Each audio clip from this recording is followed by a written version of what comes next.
Today, we're going to talk about how even though our ancestors may no longer be alive in their own bodies, they continue to exist in ours. And I love the implication that our ancestors are relevant in our daily lives. So can you tell us, how does this work? Well, first of all, it wouldn't be a surprise to anyone that was not raised in Western culture to think of their ancestors as still alive. It's only those of us in Western culture that have set the ancestors in the past and kind of tuck them away with the family heirlooms, you know. To most indigenous people, the ancestors are living presences that need to be fed, cared for, and honored. And they assume that the ancestors are participating in life, and therefore they need to be cared for in the same way that quote-unquote living people are. And an interesting thing, the European Psychological Association did a series of scientific tests. You know, they do the kind of tests with a control, and then they have several different variations. And what they found out through all the different variations was that people who thought about their ancestors, whether they knew them or not, or whether they even liked them or not, did statistically better on problem solving and intelligence tests. So what that means is, if you think of those two tests, they really quantify how well we do the earth plane. You know, are we able to solve problems? Are we able to think clearly? And that improved when anybody thought about their ancestors, even if they had to imagine them 500 years ago. So that tells me two things. One, it tells me as a shamanic practitioner that we have somehow engaging their spirits by remembering them. But I think we also must awaken something inside our own bodies, because all of those ancestors contributed their DNA to us. And we know that there's a great deal of DNA that we don't yet understand. So I imagine that it's this combination of having this horde of ancestors behind me, and also that I awaken them in my physical body so that I'm able to then tackle things in the earth plane with a lot more facility and really a lot more ease. So that idea that they're alive is something that we are having to relearn in our culture. And it's coming to us in very interesting ways, because now people are studying their ancestors. They've got ancestor.com, and they've got, you know, all the Genographic Project from the National Geographic, and all these different organizations that are helping people to decode who they actually are. And that interest, I think, is coming two ways. Yes, our science has developed the ability to understand the DNA and unlock the secrets to some degree that are held there. But I think it's the ancestors too that are saying, you folks are in deep doo-doo. You people in the 21st century need us. And so we're going to find a way to put the thoughts into other people's minds, scientists, put the thoughts into people who are creating these organizations to make the connection with us again. For you need us. We want to see you succeed. You are our living representatives in the world.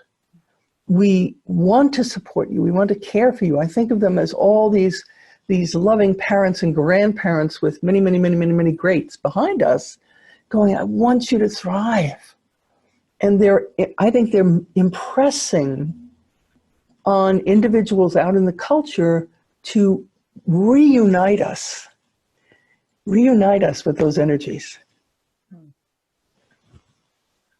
Okay, I love how you started out here. And I know just from experience of doing this, that a lot of people, they might try the ancestry.com route. I know I've become obsessed with genealogy, but there are people who were either adopted or abandoned, or God only knows what their story is, where they don't know who their ancestors are. So what's your take on how somebody who doesn't know who they came from, how can you work with this? Well, I want to say several things about that, because in our ancestry, whether we know our parents or not, at some point along the line, we were taken in by another family. Our history as a species has several bottlenecks along the way where there are very, very few human beings. And if we did not take care of the children, we would not have succeeded as a species. So I can guarantee that no matter what your present circumstance is, somewhere along the line, you were cared for by people that were not your immediate family. So that's something I always like to share with adoptees because they feel disconnected. The second thing is that every single living human being on the planet is carrying in their bodies the mitochondrial DNA that comes from one particular woman who was alive in Africa 180,000 years ago. So it doesn't change. Mitochondrial DNA, mitochondria is the little powerhouse in a cell that helps us take food and turn it into energy. And that doesn't mix. The DNA that's in a nucleus of a cell, you get half from mom and half from dad. But your mitochondrial DNA comes to you as a little intact package from your mother. Both men and women receive it, and it's in everybody's cells, but only women can pass it on. So only a woman who has a daughter, who has a child, and so forth, can pass on mitochondrial DNA. Because it only changes through mutation, they've been able to plot the course of our spreading out on the planet. Because that, again, only changes through mutation, and you're able to then trace this elaborate pathway we have made as a species, several migrations out of Africa. And all of that package in our mitochondria goes back to the very, very first woman that had that particular mitochondrial DNA. She wasn't the only one alive at the time, but her package happened to be passed along. So we all share a common ancestor. That has been proven. So even if you're adopted, that mitochondrial grandmother, many, many, many times great-grandmother, is there for you. And she is there for me and everyone. So you could always make contact with that. We also have, besides our blood ancestors, I think of us having other kinds of ancestors. If somebody is adopted, they have been adopted by people who have become their milk ancestors. So they're not blood ancestors, they're milk ancestors, those ones that have nurtured you as if you were their family. They have become your parents, become your grandparents. And I think of those in my life as the people I was told to refer to as aunt and uncle when I was a little girl. They might have been friends of the family, they might have been people that were neighbors, and as a sign of respect, we referred to them as aunt and uncle, but they were nurturing presences. You know, you could always go over to a particular friend's house and their mom would be good to you, and whatever it was, especially if you were feeling grumpy about your own parents, you could go over there to them. And that is present for you as an adoptee, and that is part of your support. You have the DNA in your body of your blood ancestors, but you also have the nurturance of milk ancestors around you, and they count. They count very, very highly because nurturance is something that's woven as a fabric.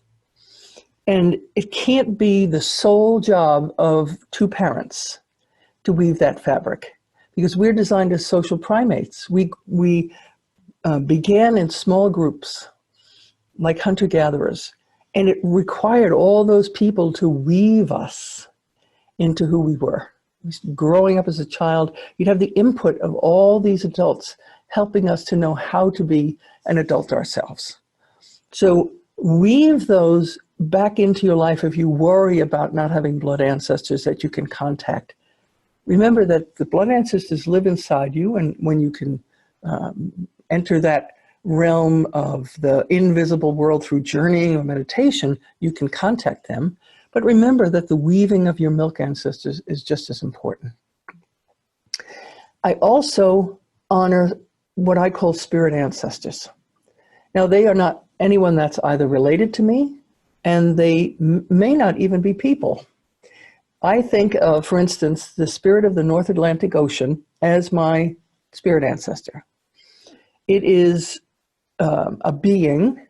We refer to everything as alive when we're shamanic practitioners. It is a being that was responsible for nurturing my parents and grandparents on and on in Europe.